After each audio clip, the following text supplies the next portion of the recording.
유가가 4년 만에 최고치를 기록했습니다. 브렌트유는 배럴당 126달러를 돌파했습니다. 이는 2022년 이후 가장 높은 수준입니다.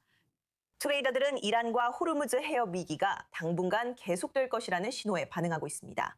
트럼프 대통령은 해상 봉쇄가 수개월 지속될 수 있다고 밝혔습니다.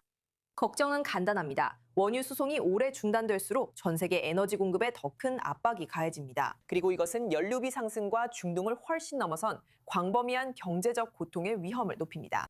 오웬, 지금까지 석유 시장에 대해 연구해 오신 걸로 알고 있어요. 그래서 이번 급등이 이 지역에 어떤 의미가 있는지 뿐만 아니라 이 급등이 앞으로의 핵 협상에 어떤 영향을 미칠 수 있는지도 중요한 것 같아요. 거의 치킨 게임처럼 보이는데요. 누가 먼저 물러설까요? 맞아요, 니콜. 이건 치킨 게임으로 여겨지고 있습니다. 저도 그렇게 보는 게 맞다고 생각해요. 도널드 트럼프는 최근 며칠 동안 최소 2번이나 이란인들이 먼저 물러서기를 기다린다고 말했죠. 그러니까 그도 이 상황을 이렇게 보고 있는 것 같습니다. 가격에 대해 한 가지 말씀드리자면 니콜, 말씀하신 대로 배럴당 126달러까지 올랐었죠. 그건 엑시오스의 보도 때문이었는데 트럼프에게 여러 군사 옵션이 제시됐다는 내용이었습니다. 그리고 그 소식이 트레이더들을 충분히 놀라게 해서 가격이 126달러까지 오르게 만든 거죠. 지금은 114달러까지 내려왔습니다. 솔직히 그 보고서를 보고 진위나 정확성에 의문을 제기하는 걸 보며 저도 트레이더들이 정말 옳았는지 의문이 들었습니다. 그 보고서를 대통령이 말한 다른 여러 가지 이야기들과 봉쇄 전략의 논리와 함께 가장 중요한 위치에 두는 것을 보면서요. 어쨌든 누군가가 배럴당 126달러일 때 공매도를 했다면 지금은 가격이 내려갔으니 이익을 봤을 겁니다. 하지만 하루 동안 무슨 일이 일어나는지에 그치지 않고 저희 방송을 포함해서 이런 주장이 제기되고 있습니다. 즉, 현재 가격이 올바른 가격이 아니고 실제 가격은 훨씬 더 높아야 한다는 겁니다. 왜냐하면 이 상황이 시장이 생각하는 것보다 훨씬 더 오래 지속될 것이기 때문입니다. 이 상황이 오래 갈수록 예전처럼 재고가 충분하지 않기 때문에 더 큰 압박이 생긴다는 겁니다. 반면에 시장이 말하는 것에는 집단지성가 담겨 있습니다. 유가와 호르무즈에 대해 중요한 점은 중장기적으로는 조정이 가능하다는 것입니다. 새로운 송유관이 건설될 수도 있습니다. 미국, 러시아 등에서 새 생산 능력이 생길 수 있습니다. 결국 이란에게는 호르무즈 봉쇄를 세계 경제를 압박하는 지렛대로 얼마나 오래 유용하게 쓸 수 있을지를 두고는 비록 더디더라도 시간이 흐르고 있습니다. 이란도 국내에서 확실히 압박을 느끼고 있습니다. 이제 이란 내부 체제에 대해서도 경제가 악화되고 있다는 경고의 목소리가 나오고 있습니다. 리알화가 폭락하고 물가가 급등하며 물자 부족이 심화되자 두명 언론들조차도 평범한 이란인들이 받는 압박에 대해 이례적으로 직설적인 경고를 내놓고 있습니다. 이번 주 리알화는 달러 대비 사상 최저치를 기록했습니다. 1달러에 180만 리알입니다. 테헤란 시내에서 햄버거 한 개가 이제 약 500만 리알입니다.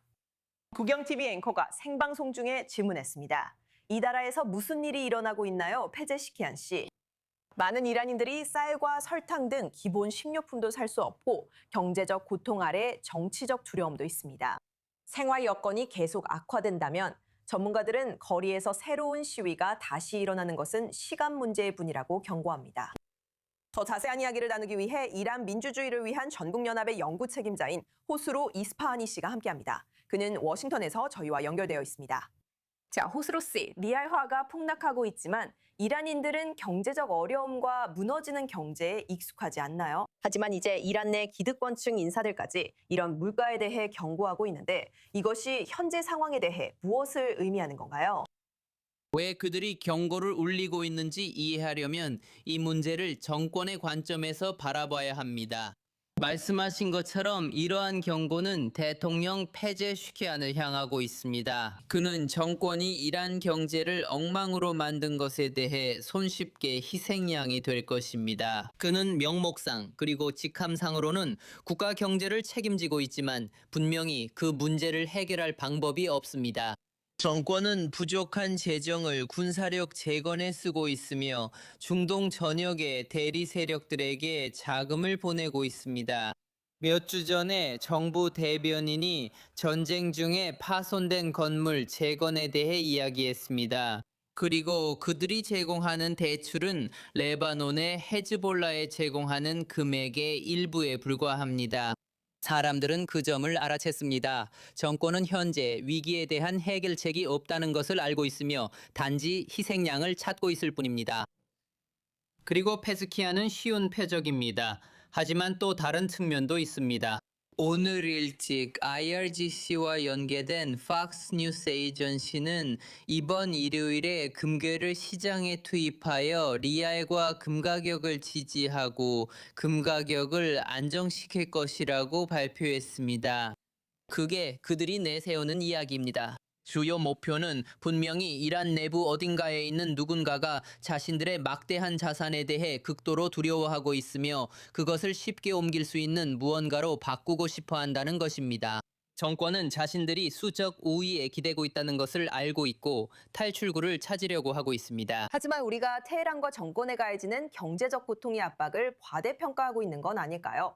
언제쯤일까요? 이 정권은 권력을 유지하는 한 붕괴와 고립, 심지어 민간인을 상대로 한 공포 정치까지도 기꺼이 감수할 수 있는 정권일지도 모릅니다. 그들이 이런 경제적 고통을 신경 쓸까요? 사실이 아닙니다. 우리는 이 나라를 희생시키려는 부채 숭배 집단과 맞서고 있습니다. 9천만 명이 불타버려도 자신들이 권력을 유지할 수만 있다면 상관없다는 겁니다. 그들은 이란을 또 다른 북한으로 만드는 것도 두려워하지 않습니다. 핵무기를 갖고 권력을 유지할 수 있다면 그 운명을 기꺼이 받아들일 것입니다. 이슬람 공화국은 단지 재정적, 경제적 압력에 굴복하지 않을 것입니다.